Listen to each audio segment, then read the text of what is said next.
Assalamualaikum warahmatullahi wabarakatuh. Halo warga Wingit sekalian, balik lagi bareng saya Putra di sini.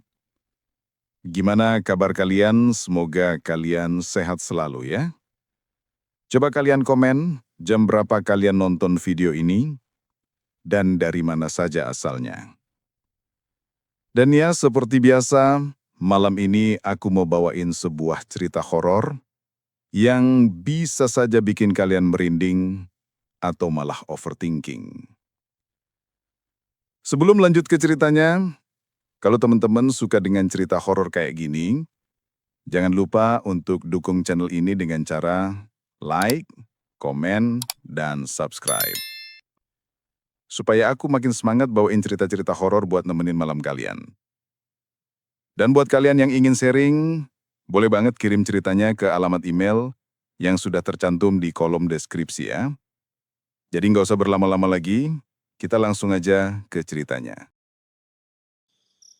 Aku masih ingat betul, rumah kami yang sederhana di pinggir desa itu selalu ramai sejak subuh. Ayah dengan motor bututnya yang selalu penuh keranjang sayur, berangkat sebelum matahari terbit. Ibu menyiapkan segalanya, mulai dari uang kembalian sampai sarapan buatku dan adikku. Hidup kami memang sederhana, tapi bisnis sayur ini sudah kami geluti hampir 10 tahun. Berawal dari gerobak kecil, sekarang kami punya satu mobil pick-up untuk mengantar sayuran ke pasar besar di kota. Aku bangga sekali waktu itu. Lihat ayah dan ibu kerja keras tanpa lelah. Tapi semakin lama kami sukses, semakin banyak juga orang yang ngomongin. Awalnya cuma bisik-bisik kecil di warung kopi. Katanya, nggak mungkin cuma jualan sayur bisa punya pick up. Pasti ada pesugihan. Atau mereka itu kayaknya pakai dukun. Aku pernah dengar sendiri waktu sedang belanja di warung dekat rumah. Aku masih ingat rasanya saat itu. Panas di telinga, campur marah dan sedih. Tapi aku diam. Ayah selalu bilang, "Gak usah diladenin, kita ini kerja jujur, Tuhan tahu." Tetangga sebelah rumah, sebut saja Pak S. Mulanya orangnya ramah. Dulu sering ngobrol sama ayah, bahkan kadang ikut bantu angkat karung sayur kalau kami baru pulang.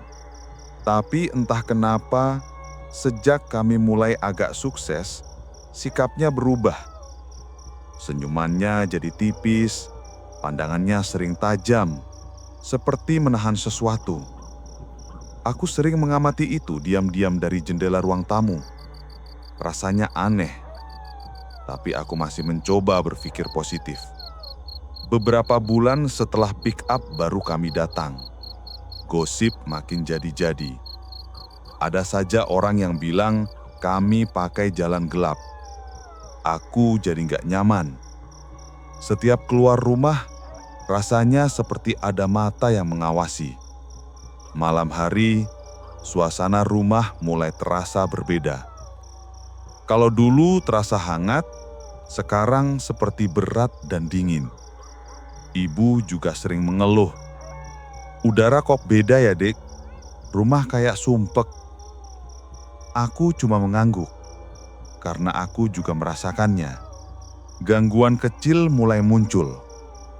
Ayam peliharaan kami yang biasanya sehat, tiba-tiba mati mendadak tanpa sebab. Bunga-bunga di depan rumah layu, padahal disiram rutin. Kadang ada bau amis seperti darah yang datang tiba-tiba, lalu hilang begitu saja. Aku ingat satu malam, saat sedang belajar di ruang tamu, aku mencium bau itu. Aku pikir ibu sedang masak ikan di dapur. Tapi saat ku cek ke dapur, tidak ada siapa-siapa. Tidak ada kompor menyala. Sunyi. Aku kembali ke meja belajar, bau itu hilang. Waktu itu aku belum berani cerita ke ayah dan ibu. Aku takut mereka tambah khawatir. Tapi ternyata ayah sendiri juga mulai merasa. Badannya sering demam tanpa sebab. Sakitnya aneh. Hari ini panas tinggi, besok normal, lusa lemah seperti orang kehabisan tenaga. Dokter bilang cuma masuk angin atau infeksi ringan. Tapi obatnya tidak pernah membuat ayah betul-betul pulih. Aku ingat satu malam yang membuatku benar-benar panik. Ayah pulang lebih cepat dari biasanya. Mukanya pucat, keringat dingin membasahi keningnya. Dia langsung rebah di kursi ruang tamu. "Ayah nggak enak badan," katanya lirih. Aku dan ibu langsung membantu. Ibu menyiapkan air hangat, aku memijit kaki ayah. Tapi rasanya percuma. Tubuh ayah dingin sekali, tapi dia mengeluh panas di dalam. Hari-hari berikutnya, ayah makin sering sakit. Kadang tengah malam, dia terbangun, menggigil, lalu muntah air bening yang bercampur lendir. Aku ketakutan. Ibu juga mulai panik. Kami bolak-balik ke puskesmas dan rumah sakit kecil di kota. Hasilnya sama, dokter tidak menemukan penyakitnya. Semua hasil lab normal. Suasana rumah jadi tegang. Ibu jarang tersenyum. Aku sendiri sering berdoa di kamar, minta agar ayah sembuh. Aku juga mulai memperhatikan hal-hal kecil yang janggal. Suatu pagi, aku membuka pintu belakang. Di ambang pintu, ada tanah basah seperti dari kuburan, dibungkus plastik kecil. Aku tidak tahu itu apa. Aku ambil pakai sapu dan kubuang ke sungai. Aku tidak cerita ke siapa-siapa. Semakin lama, ayah jadi tak berdaya. Dia yang biasanya bangun subuh, sekarang sering tidak bisa bangun dari tempat tidur. Aku kadang menangis diam-diam di kamar karena rasanya seperti kehilangan tiang rumah kami. Ibu juga kelihatan semakin lelah. Dia kadang duduk lama di ruang tamu, menatap kosong. Sampai akhirnya, setelah berminggu-minggu tidak ada hasil dari rumah sakit, seorang teman lama ibu datang berkunjung. Aku dengar mereka bicara di ruang tamu. Teman ibu itu bilang, "Coba saja bawa ke orang pintar atau kiai. Ini sakitnya bukan sakit biasa." Ibu diam. Aku yang mendengar dari balik pintu langsung merinding. Aku tidak pernah percaya hal-hal semacam itu, tapi keadaan ayah sudah parah. Malamnya, ibu bicara pelan ke ayah. "Yah, kita coba saja ya. Siapa tahu ada jalan." Ayah hanya mengangguk lemah. Aku menatap mereka berdua, rasanya campur aduk, antara takut, bingung, dan berharap. Dalam hati aku berdoa, semoga benar ada jalan. Disinilah semuanya mulai berubah. Perlahan-lahan, aku mulai tahu bahwa sakit yang diderita ayah bukanlah sakit biasa. Ada sesuatu yang lebih gelap yang mengintai keluarga kami. Sesuatu yang tidak pernah kubayangkan sebelumnya. Pagi itu, udara terasa lebih dingin dari biasanya. Aku membuka jendela kamar dan melihat ayah masih terbaring lemah di kasur. Biasanya, jam segini, beliau sudah duduk di teras sambil menyeruput kopi. Aku mendekat pelan, mencoba memanggil. "Yah," tapi yang kudengar hanya suara nafasnya yang berat. Ibu duduk di sisi kasur, wajahnya cemas. "Kayaknya makin parah, Dek," katanya lirih kepadaku. Aku duduk di lantai, memegang tangan ayah. Tangannya dingin, tapi wajahnya berkeringat. Aku jadi teringat waktu kecil dulu. Saat aku sakit panas, ayah yang selalu memijat dan mendongeng. Sekarang posisi itu terbalik. Aku yang memegang tangannya, merasa tidak berdaya. Hari itu, ibu memutuskan untuk berhenti bawa ayah ke puskesmas. Percuma, katanya pelan. Dokter cuma bilang masuk angin, kasih obat, tapi nggak sembuh-sembuh. Aku hanya mengangguk. Jujur, aku juga sudah mulai putus asa.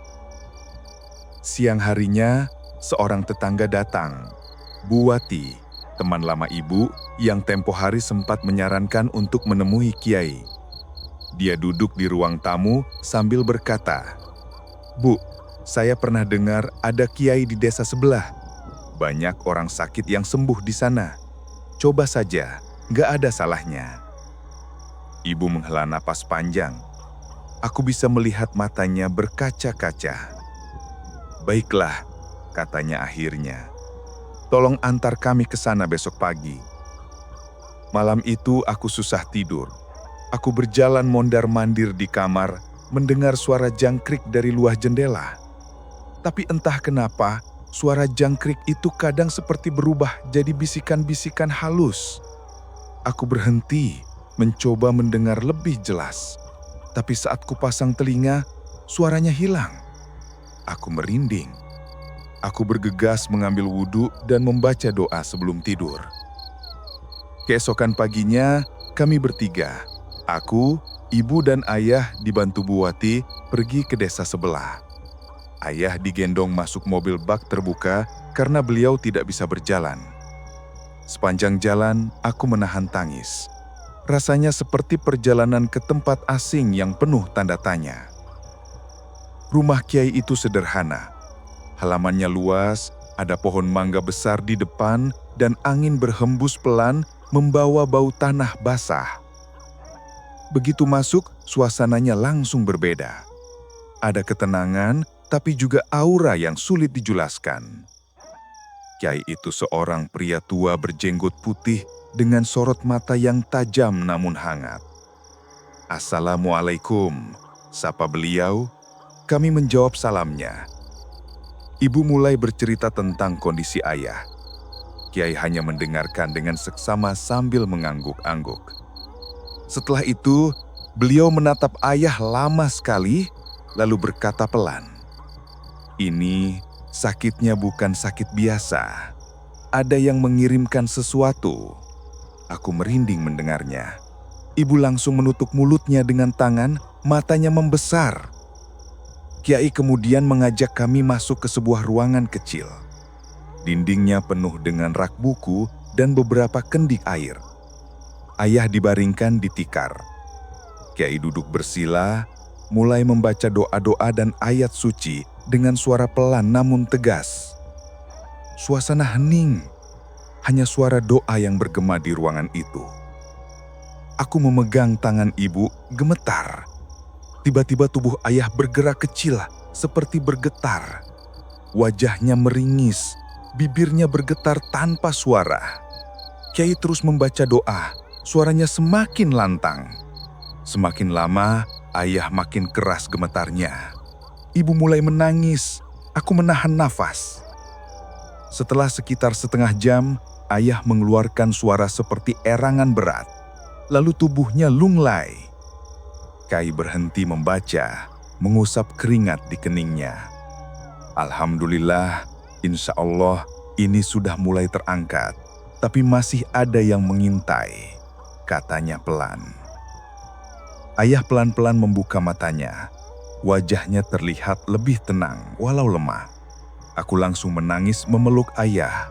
Ibu juga menangis, rasanya seperti ada beban berat yang sedikit terangkat.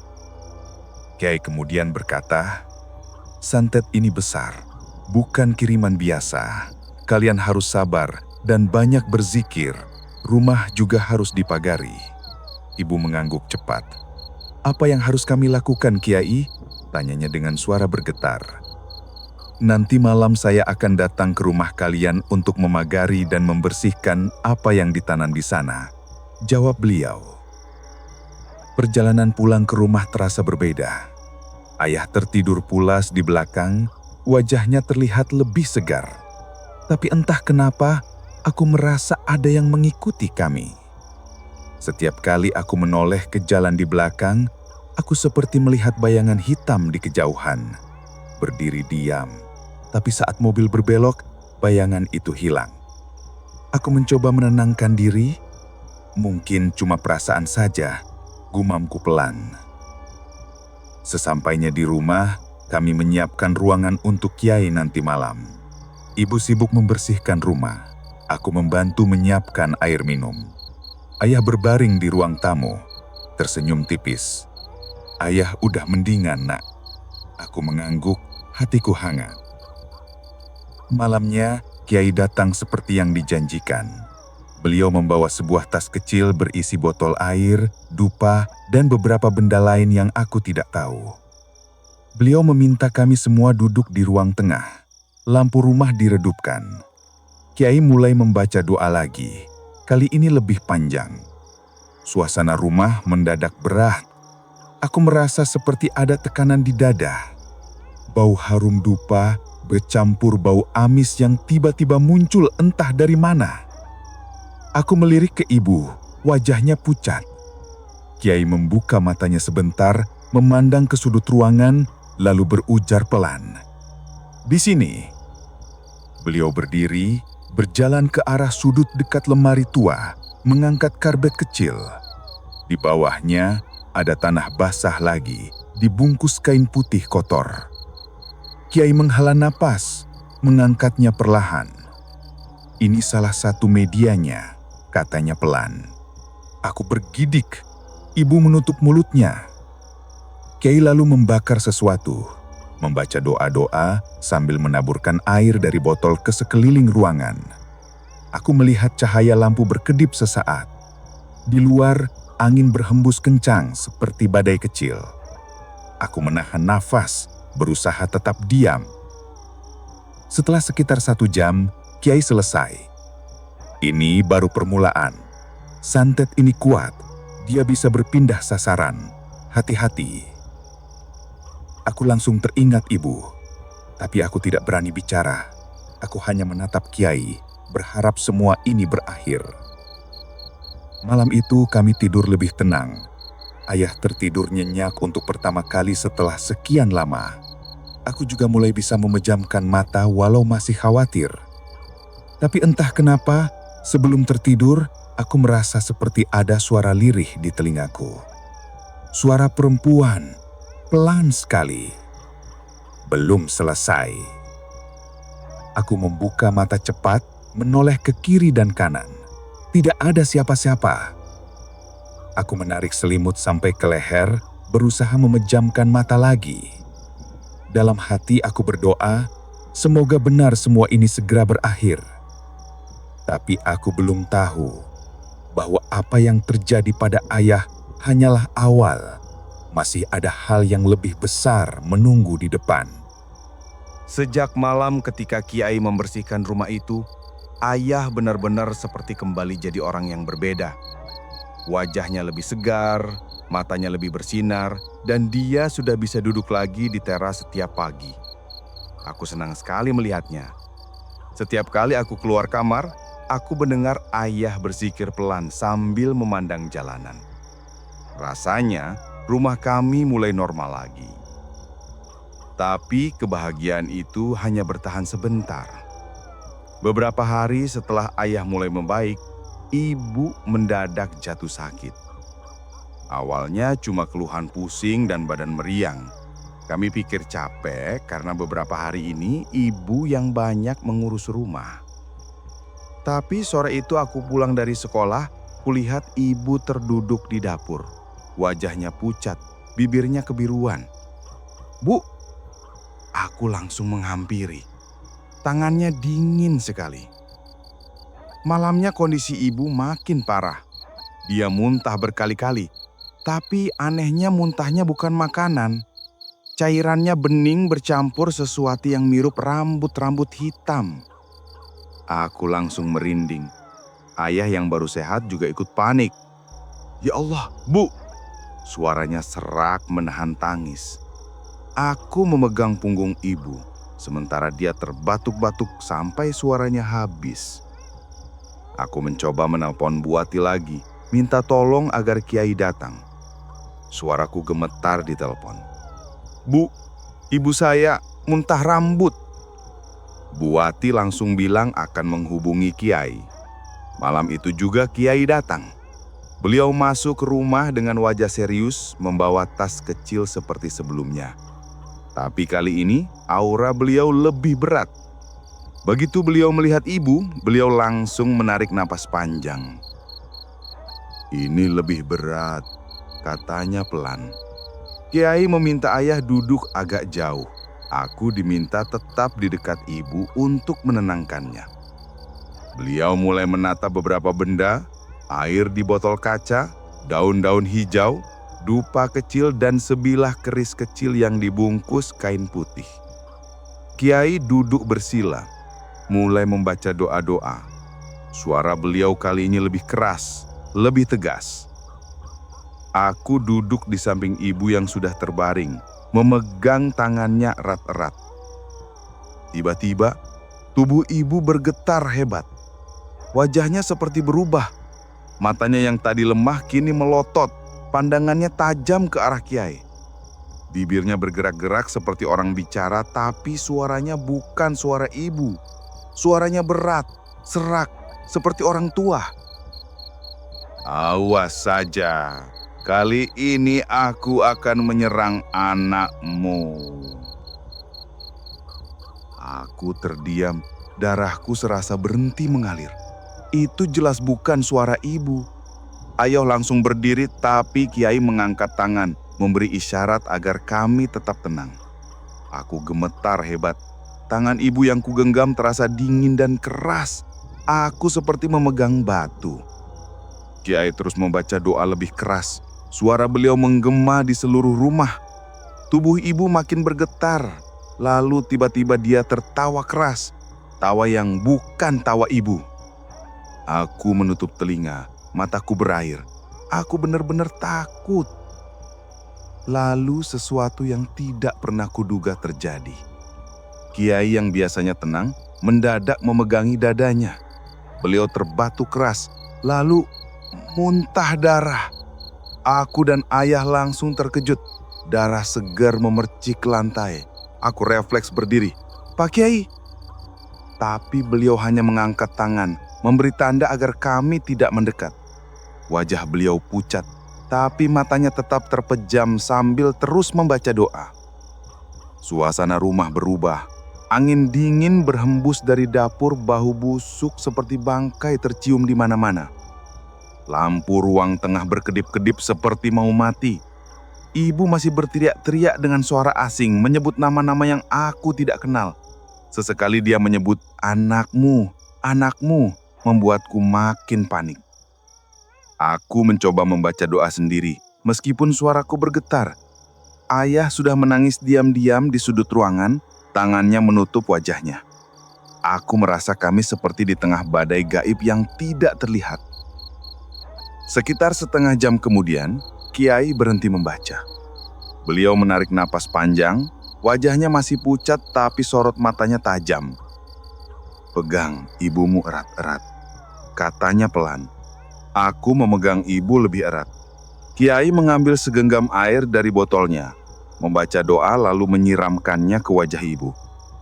Ibu mendadak berteriak keras sekali lalu tubuhnya terangkat sedikit sebelum jatuh lunglai.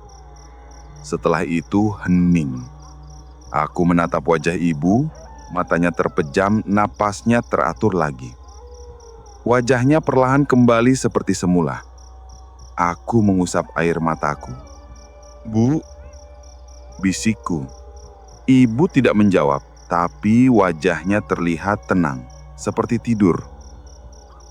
Kiai menutup mata sebentar, lalu berkata dengan suara lemah, "Sudah diangkat, tapi kalian harus waspada.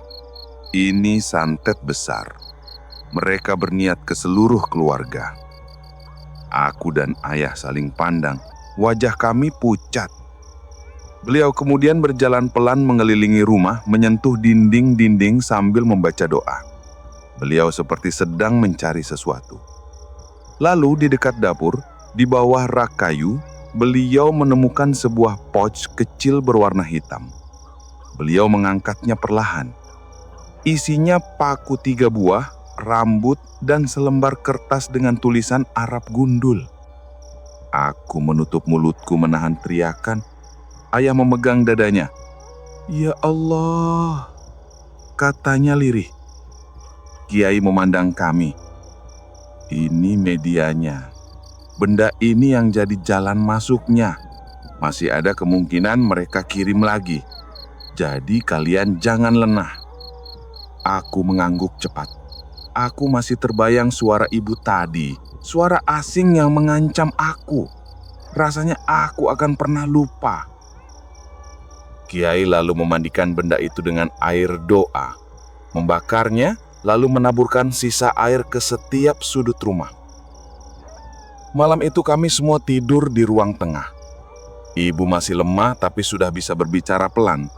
Ayah duduk di samping ibu, menggenggam tangan ibu. Aku sendiri tidak bisa tidur. Setiap kali memejamkan mata, aku teringat kata-kata itu. "Kali ini aku akan menyerang anakmu." Aku memeluk bantal erat-erat, berusaha mengusir rasa takut. Kiai sebelum pulang berpesan kepadaku, "Nak, rajin-rajinlah ibadah. Jaga wudhu, jangan pernah lupa doa sebelum tidur. Rumah ini sudah saya pagar, tapi hati kalian juga harus dipagar dengan doa." Aku hanya bisa mengangguk, suara tak keluar dari tenggorokanku. Beliau juga bilang akan datang lagi beberapa kali untuk memastikan semuanya bersih.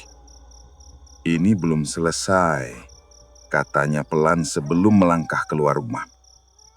Begitu Kiai pergi, aku menatap ayah dan ibu yang tertidur lemah. Rumah kami sunyi, hanya suara jam dinding yang terdengar. Tapi aku tahu, malam ini bukan akhir dari mimpi buruk. Rasanya seperti baru memasuki babak baru dari teror yang lebih gelap.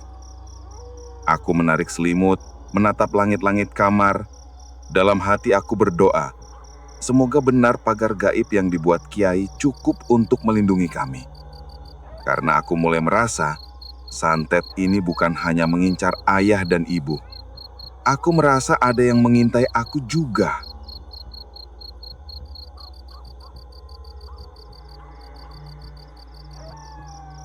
Sejak malam, di mana ibu berhasil diselamatkan Kiai Hashim, rumah kami terasa lebih ringan. Ayah mulai bisa tidur nyenyak. Wajahnya yang sebelumnya pucat, kini tampak lebih segar. Ibu juga perlahan pulih, meski masih sering merasa lemas. Aku pun mulai berani tidur sendirian lagi tanpa rasa takut seperti dulu. Namun, jauh di dalam hati, aku tahu semuanya belum benar-benar selesai. Kata-kata yang meluncur dari mulut ibu saat kesurupan malam itu masih menempel di pikiranku. "Awas saja. Kali ini aku akan menyerang anakmu." Kata-kata itu seperti janji kematian yang sedang menunggu waktu untuk ditepati. Hari-hari terasa aneh. Tidak ada gangguan besar seperti sebelumnya. Tidak ada muntah darah atau rambut yang keluar dari mulut. Tapi gangguan-gangguan kecil masih datang. Kadang-kadang aku mencium bau busuk yang tiba-tiba muncul di kamar, padahal kamar itu baru saja kubersihkan. Kadang-kadang juga ada suara ketukan dari arah belakang rumah di tengah malam. Saat aku mengintip keluar, tak ada siapa-siapa. Hanya kebun singkong kecil yang gelap. Lebih anehnya lagi, aku beberapa kali bermimpi tentang sosok nenek tua yang menyeramkan. Dia selalu datang di mimpiku, menatapku dengan mata merah menyala. Wajahnya keriput, mulutnya menyeringai menampakkan gigi-gigi hitamnya. Dalam mimpiku dia selalu mengulurkan tangan, seperti ingin menarikku. Aku sering terbangun dengan nafas terengah-engah, keringat dingin membasahi seluruh tubuh. Suatu malam aku terbangun sekitar pukul 2. Aku merasa seperti ada yang duduk di ujung tempat tidurku. Perlahan aku membuka mata, dan aku melihat sesuatu. Siluet tubuh perempuan tua dengan rambut panjang terurai, duduk membelakangiku. Bau busuk menyengat hidungku. Bau yang sama dengan yang sering muncul tiba-tiba. Aku ingin berteriak, tapi suara seakan tercekat di tenggorokan. Perempuan tua itu perlahan menoleh, dan aku melihat wajahnya. Wajah nenek dalam mimpiku. Matanya merah dan kulitnya pucat berkebiruan. Dia menyeringai, lalu mengulurkan tangannya ke arahku.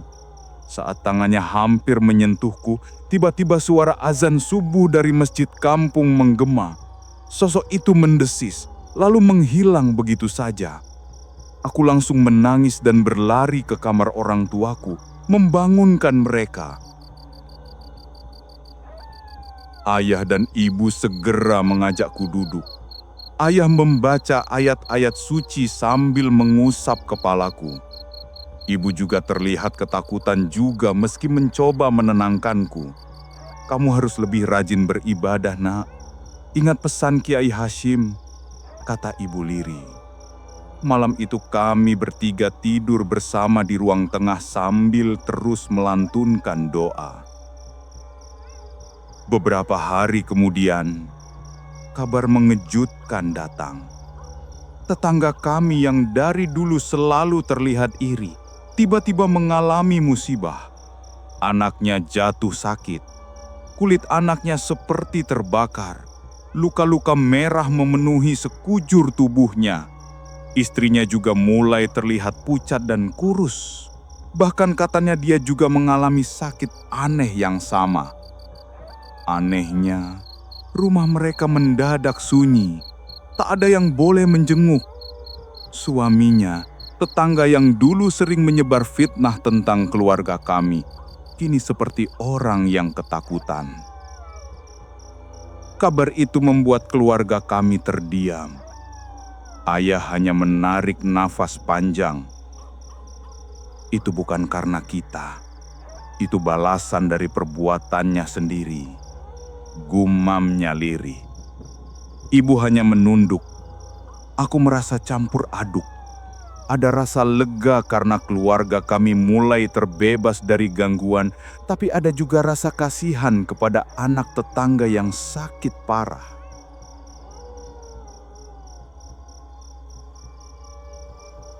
Beberapa hari kemudian, anak tetangga itu meninggal. Desa kami heboh. Orang-orang bergosip di warung-warung tentang betapa anehnya kejadian itu. Kulit anak itu semakin memburuk hingga akhir hayatnya. Istrinya terlihat sangat terpukul meski dia sendiri juga menderita sakit yang sama. Hingga suatu sore, ayah yang sedang duduk di teras dikejutkan oleh kedatangan tetangga itu. Wajahnya kusut, matanya sembab. Dia datang sendirian, berdiri di depan pagar rumah kami.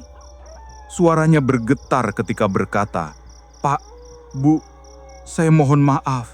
Saya mohon tolong saya." Ayah mengajaknya masuk. Aku ikut mengintip dari balik pintu. Tetangga itu menangis sesegu-segu. Dia menceritakan semuanya.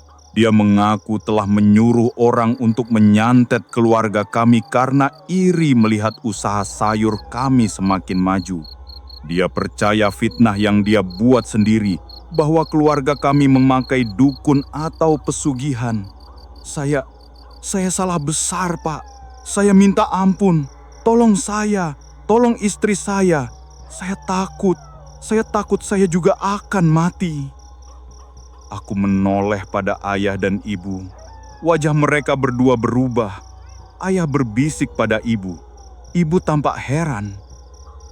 Karena yang paling aneh, tak ada satupun orang kampung ini yang tahu bahwa keluarga kami pernah dibantu Kiai Hasyim.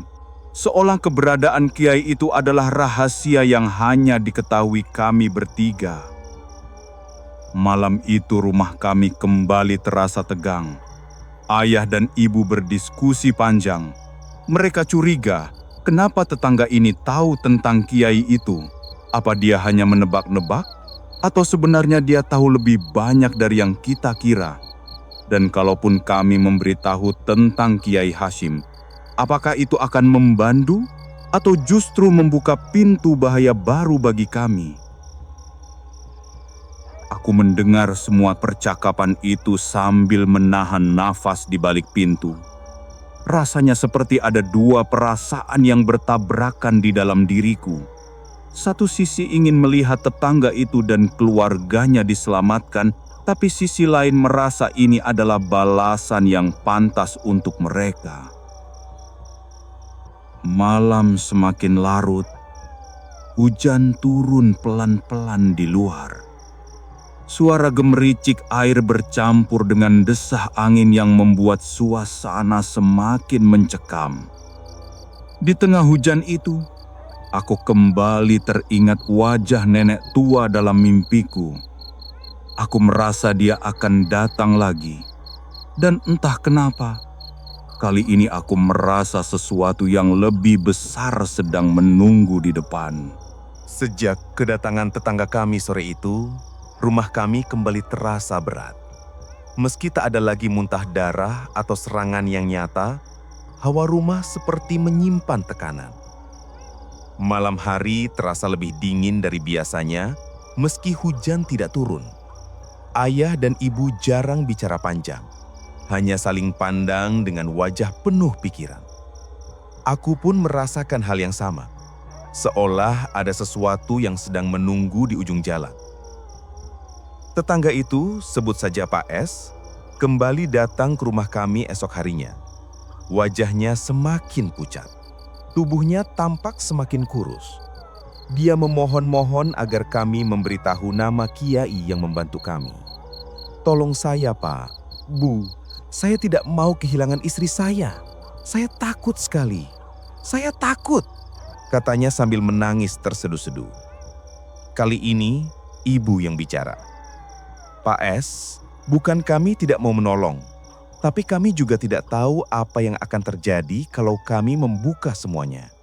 Apa Bapak siap menerima akibatnya? Pak S mengangguk cepat-cepat. Saya siap, Bu. Saya siap apapun. Asal istri saya selamat. Ayah akhirnya menghela napas panjang, lalu memutuskan untuk menghubungi Kiai Hasyim. Ayah berangkat sendiri ke pesantren kecil di pinggir desa tempat Kiai itu tinggal. Malam itu, ayah pulang bersama Kiai Hasyim. Wajah Kiai terlihat lebih letih dari biasanya. Matanya tajam, sorotnya dalam, seolah bisa melihat isi hati kami satu persatu. Kiai Hasyim duduk di ruang tamu, menatap Pak S yang langsung bersimpuh di hadapannya. Saya mohon Kiai, tolong istri saya, tolong keluarga saya. Saya menyesal, saya benar-benar menyesal. Suaranya serak. Kiai Hasyim menutup mata sejenak, lalu menghela napas berat. Kamu telah melepaskan sesuatu yang sangat jahat. Sesuatu yang bahkan bukan sepenuhnya milik manusia. Sekarang apa yang kamu lempar sudah berbalik ke dirimu sendiri. Dan itu bukan hal kecil. Pak S menangis semakin keras. Saya tidak tahu. Saya kira hanya akan membuat mereka jatuh sakit. Saya tidak tahu kalau begini jadinya. Kiai Hasyim menggeleng pelan. Santet itu bukan mainan, dan orang yang kamu sewa bukan orang sembarangan. Kamu mengundang sesuatu yang kamu tidak pahami. Sekarang dia tidak hanya menghisap keluargamu, tapi juga memakan jiwamu perlahan. Malam itu, Kiai Hasyim mengajak kami semua melakukan doa bersama. Lampu rumah diredupkan. Hanya ada cahaya temaram dari lampu minyak di ruang tengah. Bau dupa yang Kiai bakar memenuhi ruangan. Suara ayat-ayat suci bergema, membelah kesunyian malam. Aku duduk di sebelah ibu, menggenggam tangannya erat-erat. Jantungku berdegup kencang. Di tengah-tengah doa itu, sesuatu terjadi. Dari arah pintu belakang terdengar suara ketukan keras 3 kali. Tok, tok, tok. Suaranya berat, seperti dipukul oleh tangan tua yang kuat. Aku terlonjak. Ibu memegangku lebih erat. Kiai Hashim tetap melanjutkan doanya. Suaranya semakin lantang. Tiba-tiba lampu minyak bergoyang-goyang seolah ada angin yang masuk. Bau busuk menyengat menyeruak di seluruh ruangan. Aku menoleh ke arah Pak S. Dia mendadak menggigil hebat. Wajahnya berubah, pucat. Matanya sayu seperti orang yang sedang ketakutan luar biasa. Bibirnya bergetar, lalu dari mulutnya keluar suara lirih, bukan suara dia sendiri. Aku belum selesai. Aku belum selesai. Suara itu berat, serak, seperti suara perempuan tua. Semua orang di ruangan terdiam kecuali Kiai Hashim. Dia berdiri, mengangkat tangannya, membaca doa lebih lantang lagi. Pak S mendadak menjerit keras, tubuhnya terhempas ke belakang. Mulutnya berbuih, dari mulutnya keluar sesuatu, rambut panjang hitam, seperti yang dulu pernah keluar dari mulut ayah dan ibu. Ibu menutup mulut menahan jeritan. Aku sendiri hanya bisa memeluk lutut, air mata jatuh tampak bisa kucegah. Kiai Hashim terus membaca doa, tangannya gemetar, lalu dia juga tiba-tiba batuk keras. Batuknya terdengar sakit, sampai akhirnya dia muntah darah. Darahnya jatuh ke lantai, bercampur dengan bau dupa. Aku panik. "Kiai!" teriakku. Tapi Kiai hanya mengangkat tangannya, memberi isyarat agar kami tetap tenang. Dia menutup matanya, melanjutkan bacaan ayat-ayat suci sambil duduk bersila. Rasanya waktu berhenti malam itu. Bau busuk semakin pekat, lampu minyak meredup. Lalu dari arah pintu belakang, aku melihat sosok itu. Nenek tua dalam mimpiku. Dia berdiri di ambang pintu, tubuhnya membungkuk, rambutnya tergerak acak-acakan. Matanya merah menyala. Dia menatapku lama, lalu menyeringai. Tangannya yang keriput terangkat, menunjuk ke arahku. Aku ingin berteriak, tapi suaraku hilang. Ibu memelukku erat. Ayah membacakan doa pelan-pelan di telingaku. Kiai Hashim membuka matanya. Tatapannya tajam ke arah sosok itu. Dia mengangkat tongkat kecil yang dia bawa, lalu menancapkannya ke lantai sambil berteriak doa terakhirnya. Suara itu seperti petir yang meledak di dalam rumah. Lampu minyak padam seketika. Bau busuk hilang dalam sekali hembusan angin. Hening. Aku tak berani membuka mata. Saat kubuka, sosok nenek tua itu sudah lenyap. Hanya tersisa Pak S yang terkulai lemas di lantai, tubuhnya seperti kehilangan tenaga. Kiai Hashim terhuyung, wajahnya pucat. Aku sudah melakukan yang bisa kulakukan, tapi hukum alam tak bisa dibatalkan begitu saja. Ada yang harus tetap dibayar. Beberapa hari kemudian, kabar menyebar. Istri Pak S meninggal dunia setelah sakitnya makin parah. Pak S sendiri meninggal seminggu kemudian, tubuhnya ditemukan di rumahnya dengan kondisi mengerikan. Desa kami kembali heboh. Orang-orang berbisik-bisik tentang balasan santet yang berbalik ke pelakunya. Aku dan keluargaku hanya bisa diam. Ada rasa lega karena teror itu berakhir, tapi juga ada rasa ngeri melihat bagaimana karma bekerja. Ayah dan ibu semakin rajin beribadah, kami juga semakin menjaga diri, menjauh dari iri dan dengki yang ternyata bisa menghancurkan hidup seseorang. Aku sendiri masih sering terbangun di malam hari, kadang teringat wajah nenek tua itu. Tapi sejauh ini, dia tak pernah datang lagi. Rumah kami terasa lebih tenang, meski bekas rasa takut itu tak akan pernah benar-benar hilang.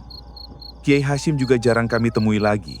Setelah malam itu, beliau seperti menghilang dari desa.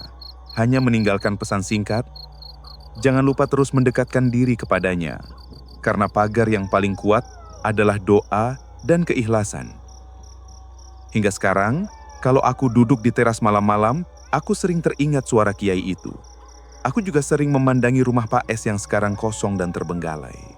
Rumput liar tumbuh tinggi di halamannya, seolah menjadi peringatan diam-diam bahwa iri dan dengki bisa memanggil bencana yang kita sendiri tak sanggup hadapi. Gimana warga Wingit sekalian ceritanya? Coba kalian komen di bawah. Apakah cerita ini cukup membuat kalian terhibur atau malah bikin kalian takut? Dan sekian cerita untuk kali ini, semoga kalian terhibur dan mendapatkan sisi positif dari setiap cerita yang aku bawakan. Sampai jumpa di cerita lainnya bersama saya, Putra. Wassalamualaikum warahmatullahi wabarakatuh.